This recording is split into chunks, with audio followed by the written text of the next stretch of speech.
अस्सलाम वालेकुम dear students.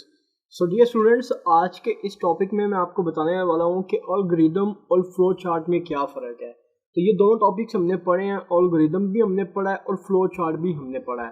तो हम देख लेते हैं जी इसमें इसने क्या कहा। ये कहता है कि जी एल्गोरिदम और फ्लो चार्ट के दरमियान फ़र्क एक कहानी और एक फ़िल्म के दरमियान फ़र्क की तरह है, यानी कि इसमें से एक चीज़ कहानी है तो एक चीज़ फ़िल्म है। तो अब देखते हैं जी फिल्म और कहानी का क्या मतलब है यहाँ पे।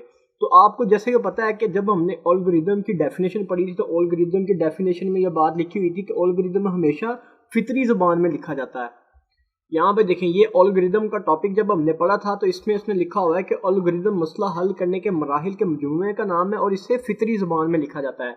फितरी ज़ुबान क्या होती है? फितरी ज़ुबान यही है जिसमें मैं अभी आपसे बात कर रहा हूँ। उर्दू फितरी ज़ुबान है, हिंदी फितरी ज़ुबान है, इंग्लिश एक फितरी ज़ुबान है। ये जो ज़ुबान है ये फितरी ज़ुबानें हैं। तो जो एल्गोरिदम है उसको हम लिखते हैं फितरी ज़ुबान में। जबकि जब हमने फ्लो चार्ट पढ़ा था तो फ्लो चार्ट में हमने पढ़ा था कि फ्लो चार्ट किसी मसले के हल के मराहिल को तस्वीरी शक्ल में पेश करता है। यानी कि समझ में ये आई कि जो जो फ्लो चार्ट है वो तस्वीरी शक्लों में मसले को लिखना है और जो एल्गोरिदम है वो फितरी ज़ुबान में, उर्दू में, इंग्लिश में लिखना है। तो यानी कि जो हमारा फ्लो चार्ट हो गया वो हमारी फ़िल्म होगी, यानी कि तस्वीरी काम हो गया, और जो हमारा एल्गोरिदम है वो ज़ुबान जो हमारी आम ज़ुबान है उसमें लिखा जाता है। तो दोनों में ये फ़र्क है। तो दोनों में जो पहला फ़र्क हमें समझ आया, एल्गोरिदम जो है वो कहानी है और जो फ्लो चार्ट है वो एक फ़िल्म है। अब वो फिल्म क्यों है? क्योंकि वो तस्वीरी है, और ये कहानी इसलिए है एल्गोरिदम क्योंकि इसके अंदर तो फितरी ज़ुबान है। तो यही बात उसने यहाँ पे लिखी हुई है। उसके बाद उसने फ़्लो चार्ट के कुछ फ़ायदे लिखे हैं कि जो फ़्लो चार्ट है ये बनाना आसान है, मसले को हल करने में आसानी पैदा करता है, गलतियों की शनाख्त करने में आसानी पैदा करता है, और एक मरहले से दूसरे मरहले तक के जो फ़्लो और जो बहाव है उसका मुशाहिदा करना आसान होता है। क्योंकि जब एक तस्वीर से दूसरी तस्वीर तक जाते हैं तो वहाँ पर एक फ़्लो ज़ाहिर किया जाता है।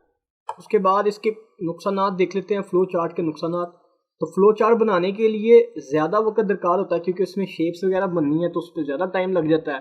फ़्लो चार्ट में जब शेप्स बन जाती हैं तो बड़ा मुश्किल होता है कि उसके अंदर कोई तरमीम की जा सके। और अगर कोई बहुत बड़े मसले ना, जैसे एक बहुत बड़े बैंक का एक सॉफ्टवेयर बनाना है तो उसके लिए एक फ़्लो चार्ट बनाना है, तो वो फिर इतने बड़े मसलों के लिए जो फ़्लो चार्ट होता है वो सूटेबल नहीं होता। अब देखें, ये एक फ़्लो चार्ट है। फ़्लो चार्ट में देखें, ये स्टार्ट टर्मिनल है, ये भी इसका स्टॉप टर्मिनल है, स्टार्ट स्टॉप टर्मिनल है। उसके बाद ये इसके अंदर जो हैं वो शेप्स इनपुट्स हैं। तो इसमें देखें, इसमें फ़्लो भी आसानी से नज़र आ रहा है।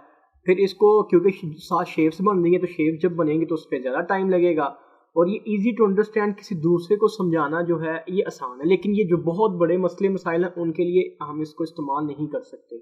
उसके बाद जी एल्गोरिदम है। एल्गोरिदम का आपको मैंने बता दिया कि ये फितरी ज़बान में लिखा जाता है, यानी कि इसको लिखना आसान है। एल्गोरिदम लिखने की तकनीक समझना आसान है। यानी कि तकनीक क्या है, उसमें वो जहाँ से स्टार्ट हो रहा है, स्टार्ट होने के बाद उसमें इनपुट वैल्यूज़ हैं, फिर उसका प्रोसेस है, और फिर वो एंड हो रहा है। यही उसकी तकनीक है। इसके अलावा जो बड़े बड़े मसले हैं ना उनका एल्गोरिदम ही लिखा जाता है, उनको फ़्लो चार्ट के अंदर नहीं किया जाता। जैसे कि हमने यहाँ पे भी पढ़ा कि जो फ़्लो चार्ट है वो बड़े बड़े मसलों के लिए ठीक नहीं है, तो इसलिए जो बड़े मसले हैं ना वो एल्गोरिदम में ही लिखे जाते हैं। उसके बाद एल्गोरिदम के कुछ नुकसान हैं। ये एल्गोरिदम में नुकसान क्या हैं? मौजूदा एल्गोरिदम में हर बार तरमीम करना आसान नहीं है। यानी कि तरमीम करना फ़्लो चार्ट में भी आसान नहीं है तो इसमें भी आसान नहीं है। तरमीम तो दोनों में ही आसान नहीं है।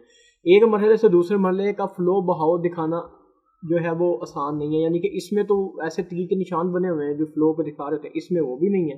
तो इसलिए इसमें थोड़ी सी वो भी मसले के इश्यूज आते हैं। इसके अलावा अगर कहीं पे गो टू स्टेटमेंट का इस्तेमाल किया है तो अगला तलाश करना मुश्किल हो जाएगा। गो टू का इस्तेमाल, गो टू स्टेटमेंट क्या स्टेटमेंट है? ये स्टेटमेंट ऑलरेडी मैंने वैसे आपको एक्सप्लेन की थी। इसमें ये होता है, ये लूप की जगह पे इस्तेमाल होती है। लूप का भी हमने ऊपर मैंने आपको बताया था, जब एक ही काम को बार बार रिपीट करवाना हो ना, एक ही काम को बार बार दोहराना हो तो वो हमारी लूप होती है।